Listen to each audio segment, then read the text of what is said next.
السلام علیکم ورحمت الله وبرکاته.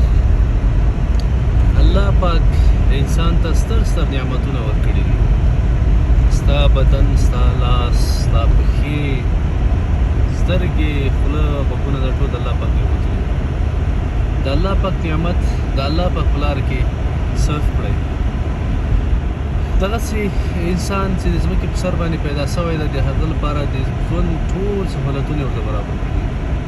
تاسو فکر وکړئ که سړی دغه فصلونو ته وګوري یا موسمونو ته وګوري نو سړی به حق حیران شي. که چېرته دا همیشه ګرمي وای نو انسان به طاقت نه خارج و یا به الله پاک یو بل قدرت انسان کې اچولی وای. لیکن دا موسمونه یې جوړ کړي دي چې انسان به ورسره مهیا معین ښایسته زندګي ورسره تېروي. دا بېشکه چې د الله پاک په لاس کې رزق روزي ټول د الله پاک په لاس کې دی.